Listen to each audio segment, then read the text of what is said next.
Chapter 4: The Legend of Black River. The sound of rushing water filled the air as the campfire flickered in the cool desert night. Old Hank's eyes glinted as he gazed into the flames, the firelight dancing across his weathered face. He leaned forward, his voice low and steady, drawing the listeners closer as the shadows around them deepened. "There's a river out there," he began, "wild and untamed, called Black River. Its waters are as dangerous as they are swift, carving through the land like a serpent.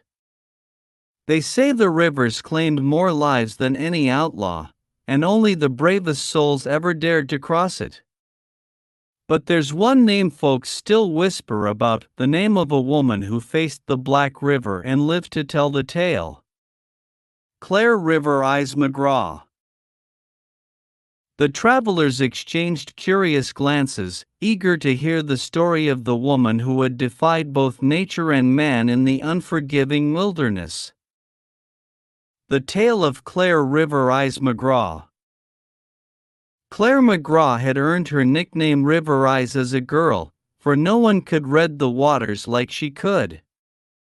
Raised on the banks of Black River by her rancher father, she had spent her life watching the currents, studying the way the river twisted and churned, wild and unpredictable.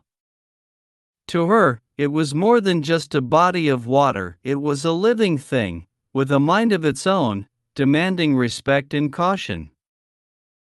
By the time Claire was grown, her father had passed, leaving her to tend to the ranch alone. She was no stranger to hard work, nor to danger. But nothing could have prepared her for what came next. One spring, when the river was swollen with melted snow from the mountains, a group of settlers arrived in search of a way west. They were tired, hungry, and desperate. Their leader, a grizzled man named Jed Tanner, asked Claire for help. The only way to reach the new lands was to cross Black River, but with the waters so high and the land crawling with outlaws, it was a deadly risk. "You sure you want to try?" Claire asked, her sharp green eyes scanning the group. "The river don't take kindly to those who underestimate it." Jed nodded grimly. "Ain't got much choice, ma'am. We got women, children, and supplies to move. You're our only hope of getting across." Claire sized up the settlers, most of whom looked ill-prepared for the kind of journey that lay ahead. But something in Jed's eyes told her they were desperate, and she couldn't bring herself to turn them away. So, she agreed to lead them. The crossing. The journey toward the river was fraught with danger from the start. Outlaws had been terrorizing the region, preying on travelers and settlers alike. Claire knew the outlaws well, the notorious Black River Gang, led by a man named Cutter Smith, who had been after Claire's ranch for years.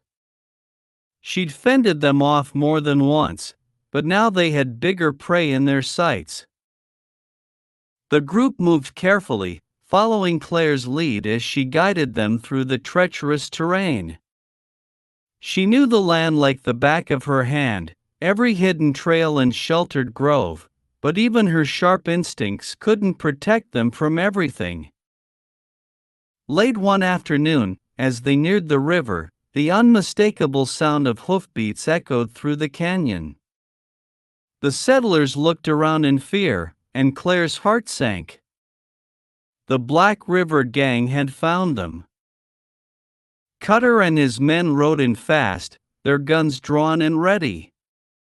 They didn't waste any time, demanding the settlers hand over their supplies or face the consequences. Claire, standing tall in front of the group, narrowed her eyes and held her ground. "You're not getting a thing, Cutter. We've come too far for you to take what ain't yours." Cutter's grin widened, his eyes gleaming with malice. "You're a brave one, Claire, but bravery don't count for much when you're outnumbered." The tension was thick in the air, the settlers watching with bated breath as the standoff unfolded. Claire knew they couldn't fight the gang head-on, they didn't have the firepower or the numbers. But they did have something the gang didn't. The river. The fight for survival. Thinking fast, Claire turned to Jed. "Get everyone to the riverbank. Now." As the settlers hurried toward the rushing waters, Claire and a few of the stronger men stayed behind to slow the gang down. Gunfire erupted, echoing through the canyon as bullets flew in both directions. Claire's sharpshooting skills proved invaluable. She took down 2 of Cutter's men with well-placed shots, buying the settlers precious time.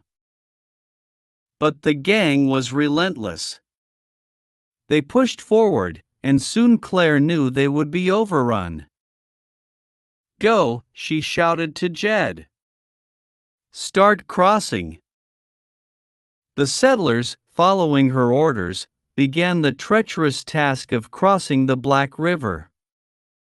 The current was swift and strong, threatening to sweep them away with every step, but Claire had taught them how to navigate it, how to read the water's movements, and where to find the shallowest spots. Still, it was a dangerous gamble. Claire stayed at the rear, covering their escape as best she could, but it was clear that Cutter and his men wouldn't give up easily. As the settlers struggled across the river, the outlaws gained ground, and Claire knew she had to make a choice: fight or cross. A dangerous gamble. With no other option, Claire made the bold decision to lure Cutter into the river. She knew he'd follow, his pride wouldn't let him back down. As she reached the center of the river, waist deep in the icy water, she turned to face him. "Come on, Cutter," she shouted. "Or are you too scared to face the river?" Cutter, furious, spurred his horse into the water, his men following behind. But what Cutter didn't know was that Claire had led him right into the river's strongest current, a deadly undertow that could drag even the strongest swimmer under in seconds. As Cutter's horse struggled to stay upright, Claire watched the panic flash across his face. The current was too much. One by one, Cutter's men were swept away, their cries lost to the roar of the river.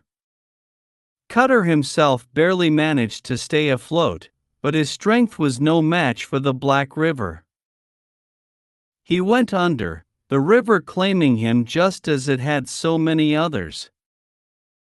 Old Hank paused, letting the silence linger as the flames crackled and the desert wind rustled through the sagebrush.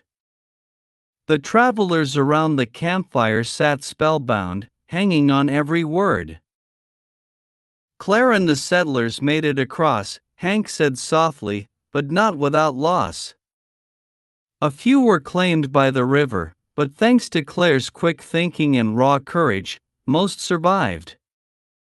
And Cutter Smith, well, they say his bones are still down there at the bottom of the Black River, along with every other fool who thought he could tame it. He leaned back, his voice taking on a reflective tone. Claire didn't just save those settlers, she showed him that sometimes, survival ain't just about strength. It's about knowing when to fight and when to outsmart your enemies. One person's courage can be enough to save many, but I often wonder if Claire was born with that kind of bravery, or if the river forged it in her. The fire crackled, and the travelers stared into the flames, lost in thought. Some wondered about the river itself, if it was truly cursed, or if it simply demanded respect. Others wondered about Claire, imagining the woman who had faced both man and nature and emerged victorious. Old Hank smiled to himself, tipping his hat. Whatever the answer, one thing's for sure, Black River don't forget, and neither do the folks who've crossed it.